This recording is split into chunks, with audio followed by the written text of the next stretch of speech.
आज दिन मो खुशी दिन कहीं आज मोर बर्थडे से खुशी में मुझे नक सरम खाई भात खटा भजा सह पनीर तरकारी गरम गरम ଖିଆପିଆ କରି ସାରି ବିମାନ ବାପାକୁ ନେଇ ଆସିଥିଲି ତଳକୁ ଟିକେ ବୁଲେଇବା ପାଇଁ। ଆଉ ସେ ବାହାର ସବୁ ଦେଖିଲା ପରେ ସେ ଗାଡ଼ିରେ ଆଉ ରହିବନି କହିଲା ଆଉ ମତେ ଧରି ତାକୁ ଚାଲିକି ବୁଲେଇବାକୁ ପଡ଼ିଲା। ବାର୍ଥଡେ ଖୁସିରେ ଆଜି ସନ୍ଧ୍ୟାବେଳେ କଣ କରାଯିବ ବୋଲି ଭାବିଲା ବେଳକୁ ସ୍ୱାମୀ ଏପଟେ କରିବାକୁ ମୋର ମନ ଖୁସ ଆଣି ଦେଇଥିଲେ ଟିକେ ମ୍ୟାଙ୍ଗୋ ଜୁସ୍। ଆଉ କରିଲିନି ପିଇବା ପାଇଁ ଡେରି 2-3 ମିନିଟ୍ ଢୋକରେ ଦେଲି ମୁଁ ତାକୁ ସାରି। ଫଟାଫଟ ଆମେ ବାହାରି ପଡ଼ିଲୁ ମାର୍କେଟରୁ କିଛି ଜିନିଷ କିଣିବା ପାଇଁ। ଆଉ ବାଟରେ ଗଲା ପରେ ଏତେ ଟ୍ରାଫିକ ଯେ ଆମକୁ ଧୀର ସ୍ଥିର ହେଇ ଯିବାକୁ ପଡ଼ିଥିଲା।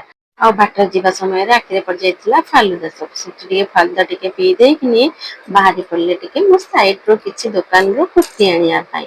ଆଉ କୁର୍ତ୍ତି ଗୋଟେ ଧରିକି ଚାଲି ଆସିଥିଲି ଆଉ ସ୍ୱାମୀ ଏପଟରେ ବାହାରି ପଡ଼ିଥିଲେ କେକ୍ ସପକୁ।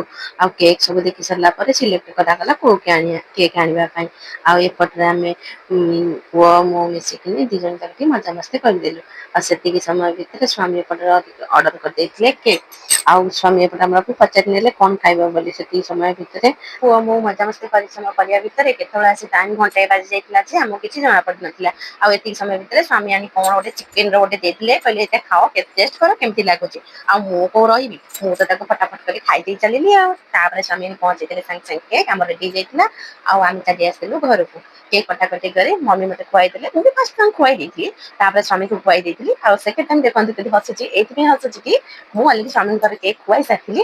ସେ ଭାବିଲେ କି ମୁଁ ତାଙ୍କୁ ଖୁଆଇନି ଆଉଥରେ ଖୁଆଇବି ସେ ସେଇଟା ଭାବିକିନି ସିଏ ଆଉ କରିଥିଲେ ଖାଇବେ ବୋଲି। ତ ସେଥିଲାଗି ହସ ଗୋଟେ ହେଇଗଲା ଆଉ। ତାପରେ ଆମର କେକ୍ କଟାକଟି ସରିଲା ପରେ ଚିକେନ ଆମର ପାଇଁ କଷା କଷି ଚାଲିଥିଲା। ଗରମା ଗରମ ଚିକେନ ସହିତ ରୁଟି ଖାଇଦେଲା ପରେ ଏଇଠି ସରିଥିଲା ମୋର ଭିଡିଓଟି ଭଲ ଲାଗିଥିଲେ ପ୍ଲିଜ ସବସ୍କ୍ରାଇବ ନିଶ୍ଚିତ କରିବେ ଆଉ କମେଣ୍ଟ କରିବେ।